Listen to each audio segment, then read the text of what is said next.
আপনাদের অনেকেই সম্ভবত জানেন যে দ্বিতীয় বিশ্বযুদ্ধের সময়কালে হিটলার প্রায় ৬০ লাখ ইহুদিকে হত্যা করেছিলেন।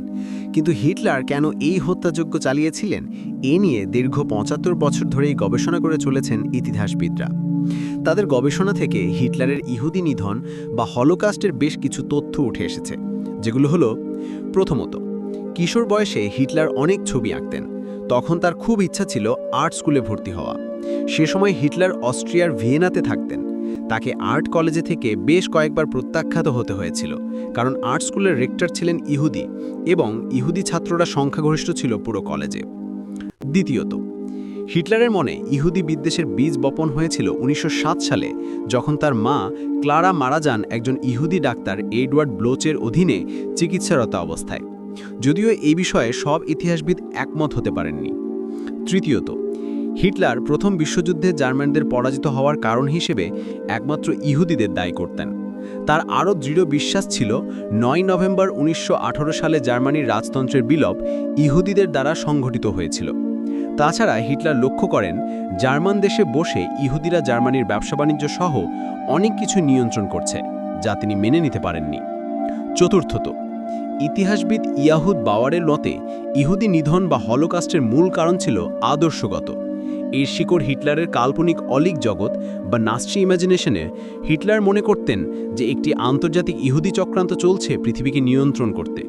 তাই ইহুদিদের নির্মূল করতে পারলেই তিনি বিশ্ব জয় করতে পারবেন, এমন একটি ধারণা তার মধ্যে কাজ করছিল। তবে কোনো ইতিহাসবিদ মনে করেন মধ্যযুগের পর থেকেই জার্মান সমাজে ও সংস্কৃতিতে অ্যান্টিসেমিটিজম অর্থাৎ হিব্রু, আরব, আসিরীয় ও ফিনিশীয় জনগোষ্ঠীর প্রতি বিরোধিতা ছড়িয়ে পড়ে। পঞ্চমত, হিটলারের নাৎসিবাদের মূলনীতি ছিল জার্মানদের ভাষা হবে জার্মান, তারা হবে আর্য রক্তের এবং তারা থাকবে সকল ধর্মীয় কুসংস্কার থেকে মুক্ত। তাছাড়া হিটলারের মতে জার্মানরা সুপিরিয়র জাতি, তাই তাদের অধিকার রয়েছে বিশ্বকে শাসন করার, যে বিশ্ব হবে ইহুদি মুক্ত। তবে ইহুদিদের প্রতি হিটলারের মনে যে প্রচণ্ড ঘৃণা ও বিদ্বেষের জন্মলাভ করেছিল, তা কোনো ধরনের উগ্র চিন্তা বা অন্যায়বোধ থেকে জন্মলাভ করেনি বলে অনেক ইতিহাসবিদ মনে করেন, কারণ হিটলার ইতিহাস সম্পর্কে ছিলেন অত্যন্ত সচেতন। হিটলার জার্মানির ক্ষমতায় আসীন হন ১৯৩৩ সালে।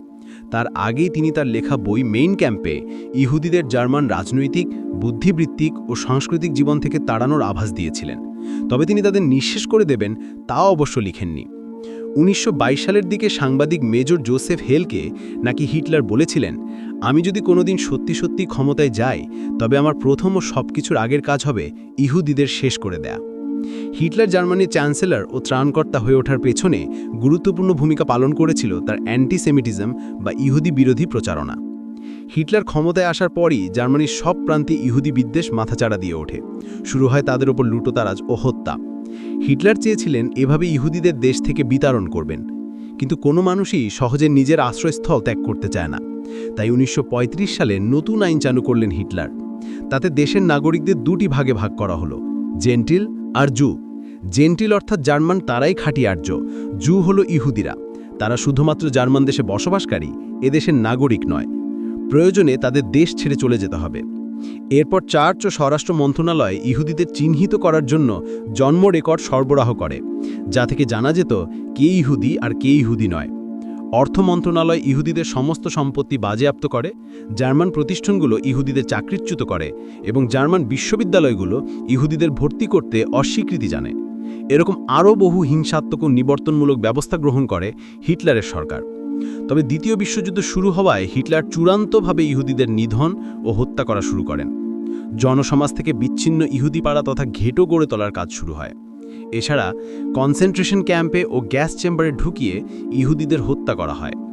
জার্মানি ও জার্মানির দখলকৃত রাষ্ট্রগুলোতে এই হত্যাযজ্ঞ চলে হিটলারের পরাজয়ের আগ পর্যন্ত, অর্থাৎ ১৯৪৫ সালের এপ্রিল পর্যন্ত।